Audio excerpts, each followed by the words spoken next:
In 2 hours' time, the Premier League 2025 to 2026 season kicks off. So today, we're going to be making some predictions on what all of the scores will be in game week 1. But make sure you wait till the end, as we'll be going through my fantasy football team, and hopefully with the league, loads of people will join, and each week we'll be checking out the winners' team. So if you do want to join, I will leave a link to it in the description below, and the code will appear up on screen now. So let's get into the matches, starting off with the first game of the season, which is Liverpool taking on Bournemouth. So the champions of last season, which were Liverpool, they have made lots of big signings. So this includes Kerkez, Ekitike, Frimpong, some huge players joining the Liverpool squad, whereas Bournemouth have been a lot quieter in my opinion. They've not really done too many signings, and to be honest, a lot of them have left. Most of their back line has gone. So I can't see it any other way other than Liverpool winning. However, they have got their relatively new defence too, so they probably will let one in, so I don't think it'll be goalless on either side. So I think my prediction for this one is going to be 3-1 to Liverpool. So the second game of the season, and the first on the Saturday, the early kickoff, is Aston Villa versus Newcastle. So it's going to be quite a big one, this one, to begin the season. I'm a Villa fan. It's going to be 5th versus 6th place from last season too. So fingers crossed Aston Villa will get the win. We are at home. We've got a cracking home form right now. I believe it's like 13, 14 games in a row that we have won. So fingers crossed we can continue that streak as we play Newcastle. We beat them 4-1 last season at home. They've made a couple of signings. Langer from Forest is probably their best one in my opinion, and we've not made too many signings as we have been under financial fair play, quite strict rules. You'll begin to notice over the next few weeks that every Aston Villa score that I predict, I'm going to be predicting them to win because I cannot predict them to lose. So I can see a 2-1 win for Villa. I think it's going to be a really close match. It probably could end 1-1, but I'm going to hope that the home advantage for Villa at Villa Park can push them over the line. And Ollie Watkins has been on fire recently, so let's hope he keeps it going. So game 3 sees Brighton taking on Fulham. Now, this is probably last season would have been quite a close one. However, I believe this season it will go just one way. Brighton have made a couple of signings. However, they have released the likes of João Pedro, who was very good, and I have to say I think he will do very well at Chelsea. And then Fulham haven't really done much this season at all. They've got rid of more players than they have brought in. So for some reason, I think that this season Fulham aren't going to do that well, especially compared to how well they did last season, finishing mid-table. So I'm going to go for a 2-0 win here for Brighton, because they are at home. They seem to be pretty good at home too. Fulham, I can't see them scoring, so we're going to give them the 0, and hopefully I'll be right with that one. But you'll have to let me know what you think in the comments for that one, because that's quite an interesting one. So next up, it is Sunderland, who is a newly promoted team, taking on West Ham. So I think this one is going to be a pretty close one. West Ham not doing very well last season, and I think that both of these will be fighting to stay out of relegation this season. Sunderland getting rid of Bellingham, who is probably one of their biggest players, who goes over to, I think it's Dortmund, I believe. And West Ham not making too many signings, but bringing Callum Wilson in from Newcastle, so maybe he might score a few goals. I think that Sunderland has the advantage of being a newly promoted team. I always think they want it a little bit more at the start of the season, and the teams in the Premier League haven't got themselves rolling yet. So I think that Sunderland might snatch a win here. So this one again could be pretty controversial, but I think Sunderland are going to bring it home with a 2-1 win, taking 3 points, but it could easily end as a draw too, and even West Ham could even get a win as well. So I'm not too sure on this one, but I am going to go for a Sunderland win. So like I said before, do make sure to let me know of all your predictions down in that comment section below. I've got a list, so all you need to do is copy and paste it and put the scores by each, and we'll see who does the best each season. I'll just pick a random comment out and we'll go through how well they did. And what I'm going to be doing is I'm going to give myself 3 points for if I get it exact the score. I'm going to give myself 1.5 points if I am 1 goal off, or if it's a draw and I'm 1 goal off, I'll do that too. and then I'm going to give myself 1 point if I get the result correct, whether it be a win, a draw, or a loss. The next matchup is Spurs taking on Burnley. So in this one, I believe it's probably going to go one way. However, you'll have to let me know what you think.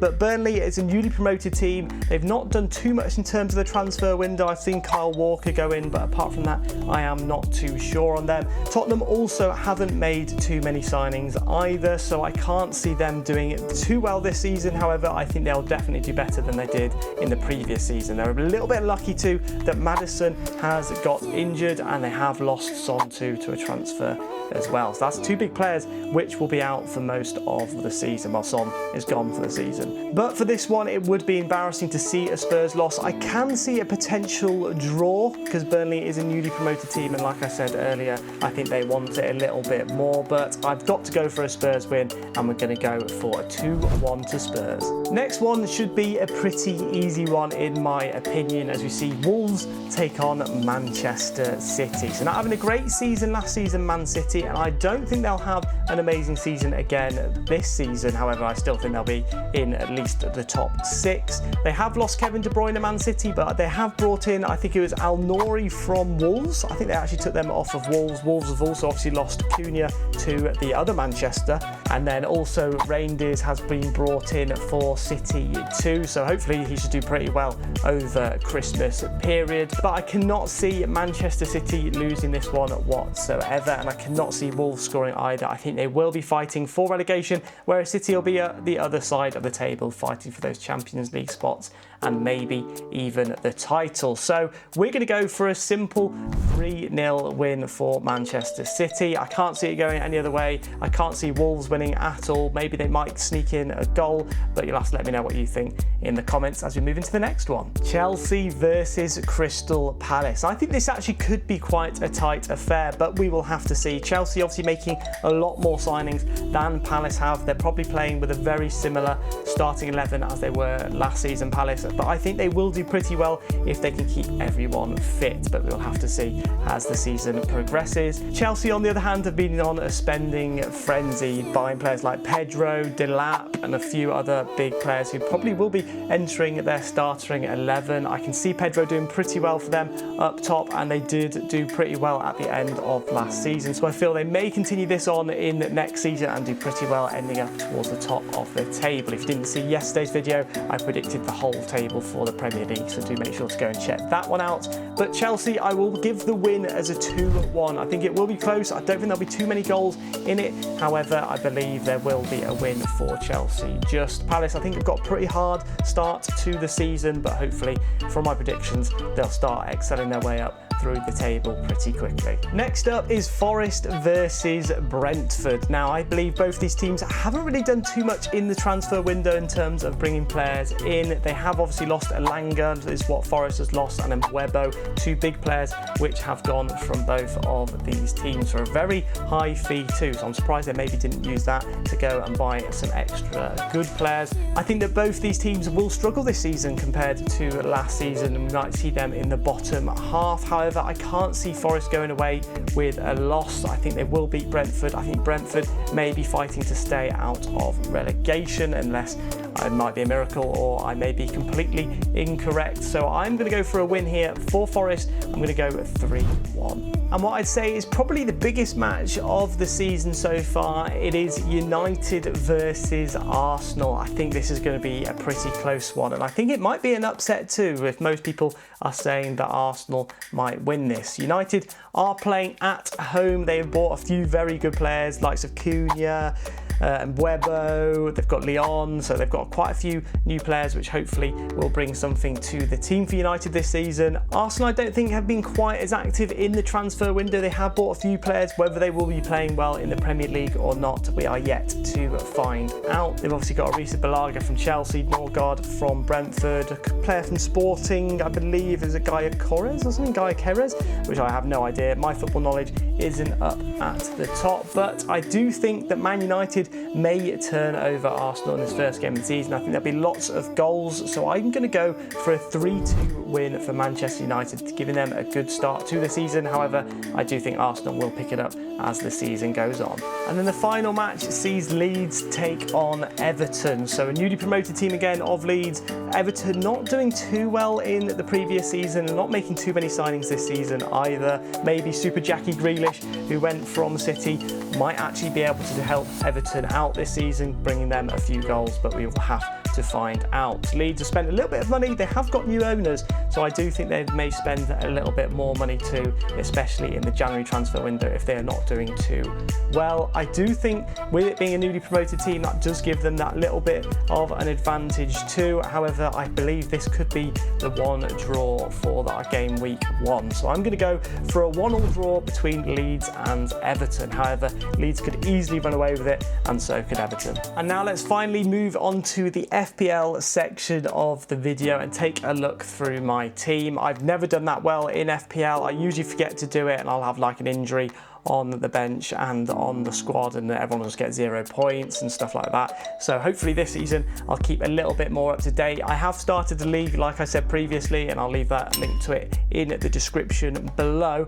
But let's take a look at this team then. So I have gone for the 2 goalies being Verbruggen, I can't remember how you say it, and Sanchez. I believe that both Chelsea and Brighton will get quite a few clean sheets. I'll probably have the Chelsea keeper of Sanchez in a lot more than Verbruggen. But I have put Verbruggen in first as they are taking on Fulham, and I believe they will come away with a clean sheet, whereas I do think Palace might score against Chelsea, which is why I've kept Sanchez on the bench. So now let's have a look at our defence. So we have got Konza, who is sat on the bench. He's my Villa hero. I think he's a very good defender, and I think Villa will be getting some clean sheets this season. However, taking on Newcastle, I do think it will be quite risky to put him on. We've got Duncan again from Brighton. I think it'll be another clean sheet at home for him as they take on Fulham, so I'm hoping he should get some good points. We've got Van der Ven, who is Tottenham, taking on Burnley. Again, I can see a clean sheet there, so hopefully he should get us a few points.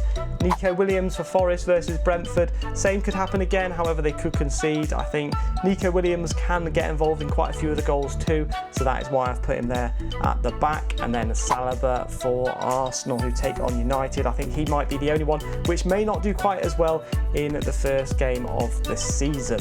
In terms of the midfield, obviously we've got the 5, so we've got Mohamed Salah, which every first game of the season he has scored for like the last few, so I'm hoping that Liverpool can get a few goals in there, so I have captained him. We've obviously got Cole Palmer, who is cold, and he will be hopefully scoring a lot of the penalties for Chelsea this season. Again, fingers crossed he does not get an injury. Then we've got Gakpo again, Cody Gakpo, a very good player for Liverpool, who can hopefully bag a few goals and get a few clean sheets on the board too. We've got Marlon, who sat on the bench with Xhaka. Xhaka, I don't think will be used that often. He was a little bit cheaper, so obviously I put him on. And then Marlon, who I actually believe will play pretty well for Villa and get quite a few goals. I will also have on the pitch a lot more, but against Newcastle, I don't know which way it's going to go, so we are going to keep him on the bench for now. Obviously, I had to go for 3 Villa players for this season. So if you look at our up front, we have got Watkins there in the centre. I believe he will bag quite a few goals this season if he stays at Villa for the full season. Fingers crossed we can keep him.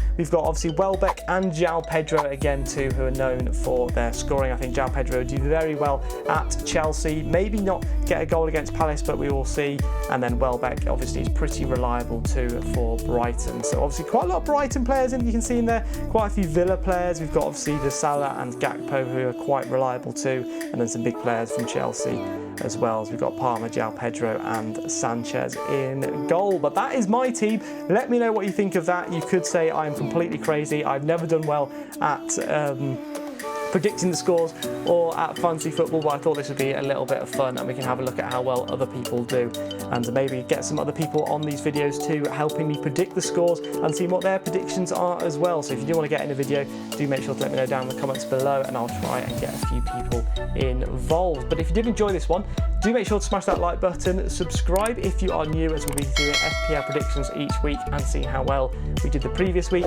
and we'll be taking a look at the fantasy football too at the end of each episode as well, seeing how well we did and how well the best person in our league did too. So do make sure to join that league if you want to get mentioned in the videos, and I'll see you all in the next video, which is going to be tomorrow, and it's going to be a park run. But fingers crossed, up the Villa. Let's hope we do well this season.